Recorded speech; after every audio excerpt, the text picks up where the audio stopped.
alergjitë nuk shërohen, po kërkojnë monitorim dhe kujdes permanent, normalisht në koordinim me mjekun e vet.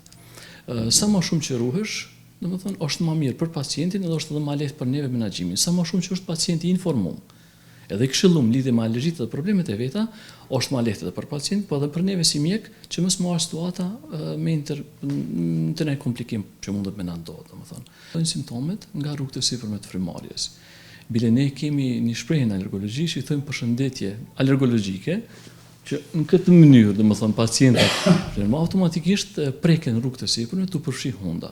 Hunda është organi primar, funksioni kryesor i hundës është përfrymarrje, ku ajri filtrohet, nxehet sinus dhe shkon rrugët e poshtme. Automatikisht ky është organi i parë i cili të preket prej alergjive. Hunda fillon kemi rrjedhje të hundës, teshtime, krumje të hundës, krurje të syve, skuqje të syve, krurje të veshve, ndjesia e mbetjes në fyt, sikur një trup i huaj ka mbetur në fyt, ndërsia e grithjes ose i thojnë anglisht tickling është ndjesi e xiglimës në rrugët e sipërme të ajrit ose në përbimje. Ka raste kur pacientat mendojnë që është edhe prej disa pemëve që ati pengojnë, po jo, realisht ndodhet te pacientat që janë alergjik në disa lloje të barishteve, atëherë edhe kur i hajnë disa pemë reagojnë, por realisht problemi kryesor primar është te barishtet që kanë probleme. Por ajo që duhet të dihet është fakti se alergjia është trashëguese, kurse periudhat e alergjisë ndahen në kohë nga pranvera e hershme apo koha drunjeve, pastaj ajo e barishteve, e shkureve dhe pluhurit të shtëpisë, tregon doktor Astriti.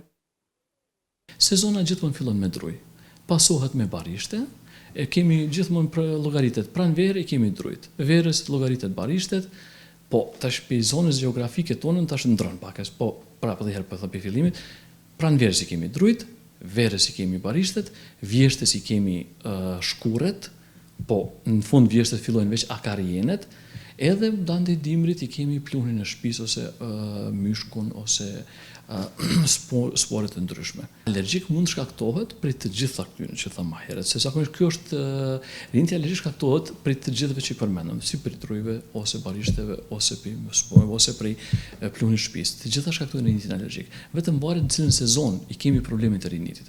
Në bazë të asaj edhe identifikojmë. Po mjeku i cili e këshillon pacientin mandej tregon dhe bën programin e trajtimit të pacientit për rastin e tij adekuat edhe për situatën që gjendemi. Para se të filloj sezona, për pacientët që janë prekur me lloj të caktuar të alergjive, para se të filloj sezona duhet vizitohen te mjeku i vet, të marrin terapinë adekuate. Terapia gjithmonë preferohet të mbahet gjithmonë në koordinim me mjekun. Edhe asnjëherë nuk ndërprehet terapia pa konsultim me mjekun. Normalisht që te çdo një qenie gjallë pritet edhe përmirësime dhe përkeqësime, po çdo gjë si të përmirësime, si të përkeqësime duhet bëhet në koordinim me mjekun. Në rastet më të lehta i kemi kur i kemi vetëm me një grup të alergjeve, për shembull të drujt ose të shkurret ose të barishtet e ulta.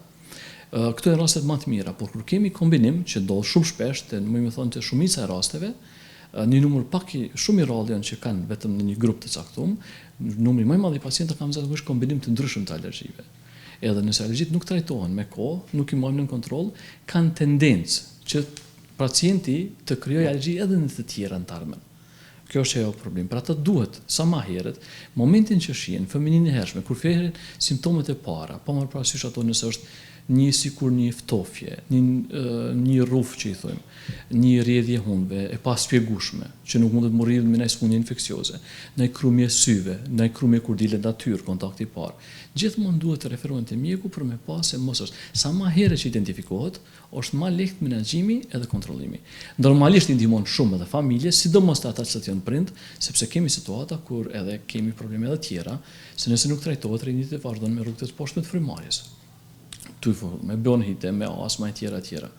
Po për ata, për me evitu, ose me majtë gjithmonë në kontroll dhe në komunikim të vazhdueshëm me mjekun. Po, shumë e rëndësishme për recek edhe herë është edhe informimi i prindve e të familjarëve që të njoftohen, sa më shumë që ata njoftohen për smundjen, për neve është më lehtë.